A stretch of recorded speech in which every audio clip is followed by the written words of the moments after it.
Today I'm here with Aladdin. Hello, and you know everybody. what? He promised me 3 wishes, but then he got here, he told me he forgot his lamp.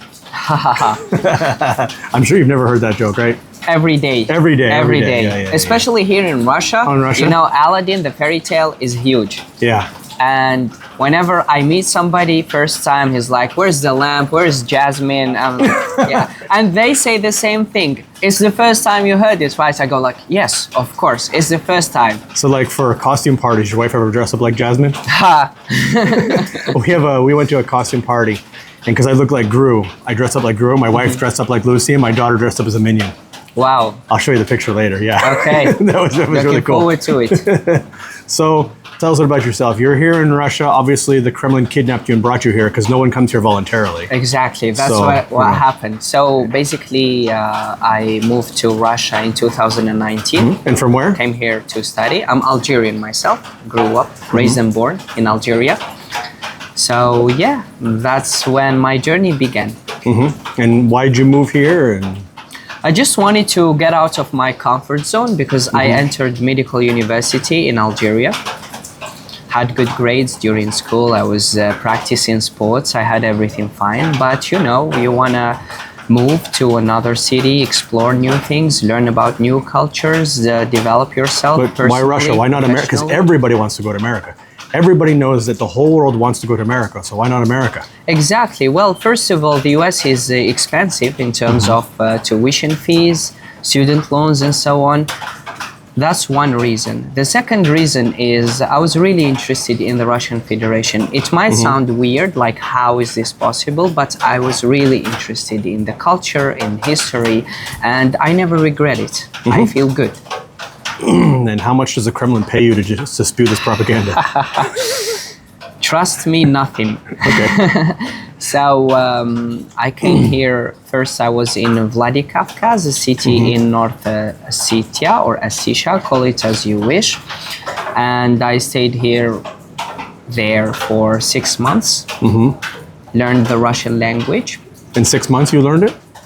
I would say my Russian in 6 months was very good. And just in 2 years, I got the second place in the International Olympiad of the Russian language as a foreign language. Oh, wow. You like won a lot of awards, man. Congratulations. Yeah, thank you. And I heard you met somebody very famous as well. I heard you met Bugs Bunny. Yeah, I did meet President Putin Wow. last March Tell when us we about were that. in the Repeat that, just so everybody got who you met here. Yeah. So I met You met who? Vladimir Putin. Oh, wow. Yeah. And how did that go? In March. So there was the World Youth Festival, and I was invited. Since I have a lot of achievements, I was the best foreign student in Russia in 2022. So I went there. There were a lot of celebrities and politicians, and Putin was one of them. So I had the chance to meet him. He's very charismatic, and I really liked his speech because he gave a speech to the youth. And despite liking some political things or not, his charisma is very high. And you can take example of that. You can get inspired of some of the things he says. And so like here, I mean, you have a girlfriend, wife. I'm fiance? married. Oh, married, okay. I'm married. I got married a year ago. So yeah, And 23 years old, married. Yeah. To Algerian, Russian, Muslim, Christian. Tell us My about your wife wife a is little bit. Russian. She's Muslim. Okay. So yeah, And which part of Russia is she from? she's from Mariel. Okay. Yeah. So for our viewers who don't know where that is, where is that from? This is a republic next to Tatarstan, and its capital is called Yoshkar-Ola. It's from the Mari language. It means the Red City. Because a lot of people, a lot of foreigners aren't even aware that there's Muslims in Russia. Of course, there are actually 158 nationalities in Russia, and even more minorities. Not only Slavic people live here. And many republics, as far as I know, it's 18 Muslim republics. Tatarstan, Chechnya, Dagestan, and many others. And so as a Muslim, you feel welcome throughout Russia then? And Yeah, of course. I never face issues in terms. There's diversity here, and I don't even go into deep conversations about theology unless a person is genuinely interested. So I never find a problem to adapt to different cultures. So But, yeah, I felt like, welcome here. When you travel to the non-Muslim parts of Russia, then like St. Petersburg, and we have a large Muslim population here, but it's Yeah. predominantly Orthodox here. I mean, you feel okay? You don't feel... Of course, the same as in my republic, the republic where I live in, it's not Muslim at all, and there's no huge diversity there because most of the people who live there are locals. So you rarely find any foreigners out there. It's not like Moscow or St. Petersburg when there's a huge population that is non-Russian. So yeah, I feel welcomed, I feel fine, and I'm living it. And how about all the sanctions, though? Because all I hear from my Western audience is that Russia is such a horrible place because of the sanctions, and they don't know how we live here under the sanctions, and that we're all suffering, and Russia is going to collapse, although according to the internet, this must be the slowest collapse in history because Russia's been collapsing for, 10 years now, but how's the collapse affecting you? Yeah, to be honest, it's a bit challenging if we talk about some international trips when you don't have it's not convenient, you don't have your international payment cards and so on. However, there's nothing going on that foreigners think about. I mean, the people who don't live in Russia, they say that here it's dangerous, it's not calm, the sanctions are killing us. It's not true at all. We're living a good life, a decent life. It's very calm. And the quality of life didn't get low, so... So you think it'd be safe for doing good. Other North Africans to come visit here? Of as course, tourists? of course, yes. So you would definitely tell people from Egypt and Morocco and Algeria and those areas, Yes, what's funny, whenever I travel, I was lately in Hong Kong and people were telling me, how's the war there? I was like, there's no war in Russia. Everything is calm. So people sometimes get influenced by the Western media, but the things are not true. They have to come and discover that by themselves. I'm not saying that subjectively because I have no benefit of saying that whatsoever because I'm a foreigner myself either. So yeah, I'm saying what I feel, I'm saying what I see, and I'm expressing what I personally live. Is there anything you don't like about Russia or something you really miss from home or another country? Is there anything that kind of bugs you or you miss? I think I'm going to divide your question in two parts. Yeah, that's fine. The first one is whether I miss home or not. I miss something about home. Of course, that's my homeland. That's my culture. That's the country where I lived in. That's my friends, my family, especially my family, my parents. If we talk about Russia, whether I don't like things about it, if I did not like something about Russia, I wouldn't be here. But there's got to So be, I'm just saying, satisfied. there's something. I mean, overall, I understand you're happy here, but if there was something you had to pick out that you didn't like or something, is there something that Nothing irritates comes- you or? No. No? I Okay. feel good, genuinely. So the lack of a real Look, Western Snickers bar doesn't bother you? Look, in every country, there are advantages and disadvantages, but overall, this country is great. And that's my comment. That's my only comment. I try and tell people the same thing, but people they're convinced that I secretly work for the Kremlin or something. I understand totally. I'm just telling you about my life in Russia. I'm not trying to propagandize anything. I walk down the street or I go into a grocery store and I just show the prices of groceries like propagandist. I'm just showing you the prices of groceries. I mean, it's not, I don't have an agenda other than just to break down Western propaganda. Yeah. I mean, we have propaganda. Everybody has propaganda. Of course. The problem is the Western people don't understand their propaganda is so much more subtle. It's built into the Hollywood movies. And so they don't understand, their propaganda is not as easy to spot. Yeah. Look, people tend to criticize what they don't believe in. And that's a common thing.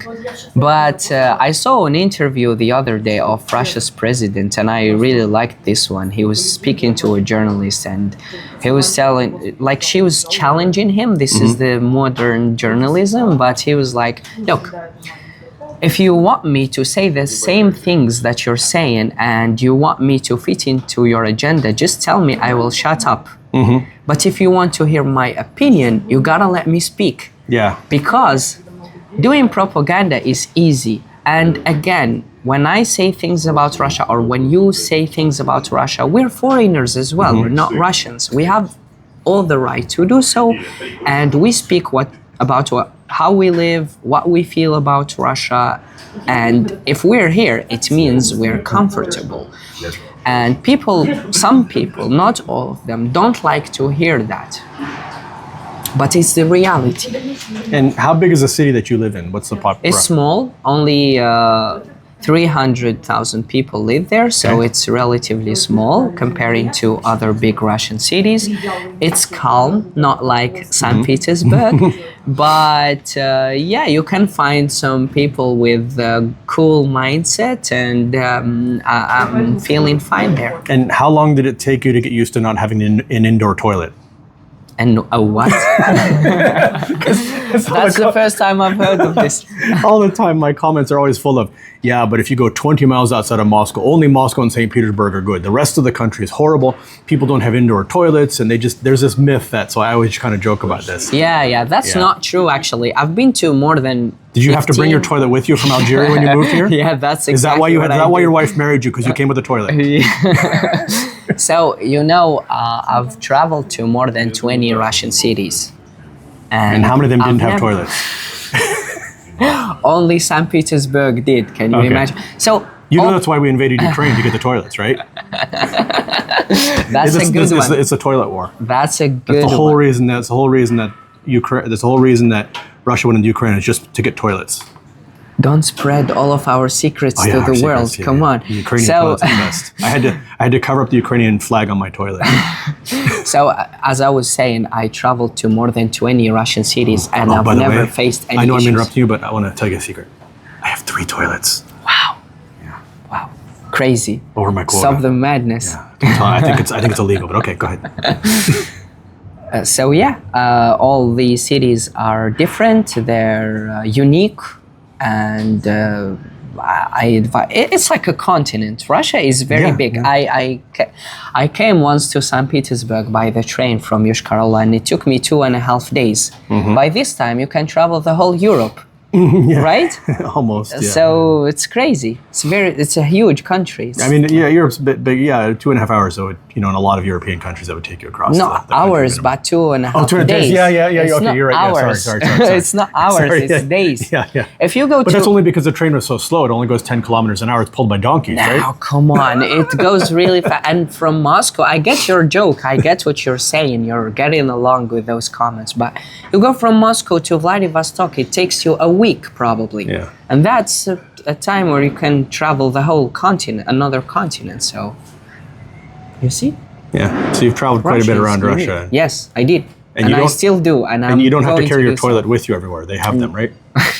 I'm sorry. It depends. I see you like the toilet thing. It's my commenters that like it. They will not. If you go through my comments, the number of toilet comments in there Yeah, is just, it's insane. It's just. The internet is something. The internet is some place where sometimes weird things happen. So I guess people sometimes just joke about it. But the thing is, since the this whole political thing started, the war and everything, it's just the propaganda on the Western side has become so crazy that there used to be jokes, but now, I mean, a lot of people in America actually believe this stuff. Yeah. I mean, I even call back to friends and family, and they're believing this stuff. They're Yeah. literally, the stuff that they believe is just. I have trouble believing that they believe this stuff, but then even I watch the Western news program, and it's like, Yeah. oh my gosh, I mean, they complain about our propaganda, but oh my gosh, we got nothing on them. There's something in psychology. When you start repeating the same lies to yourself, you're gonna start actually believing them. Mm-hmm. So I'm not surprised. This thing that has been happening all the time, and it's not something new. So, yeah. It's almost like they're dogpiling in Russia. I mean, it's one thing to have opposing views on politics of the war, but Sure. they're completely dumping on Russia culture, Russia people, and then when you even speak out like, yeah, but so what? You're at war. It's like, okay, but they were in war they defender. they were in Iraq for how long? And people didn't dump on Americans as people. It's like, imagine if we've hit the same standard now, and it was during Iraq. Imagine if I posted, like I was a tourist and I posted a video of the Statue of Liberty. Imagine if half the comments were, yeah, but you're in Iraq right now. I mean, it's just, I post videos on just a church or something, and half my comments are like, get out of Ukraine, you child killers. And it's like, not everything is about politics, right? Yeah, exactly. There's politics, and then there's people, and there's culture, and they're not always connected. You're on point, actually. Yeah, I totally agree with you. And speaking about Russians, I work with them, I study with them, and I never feel like what I see usually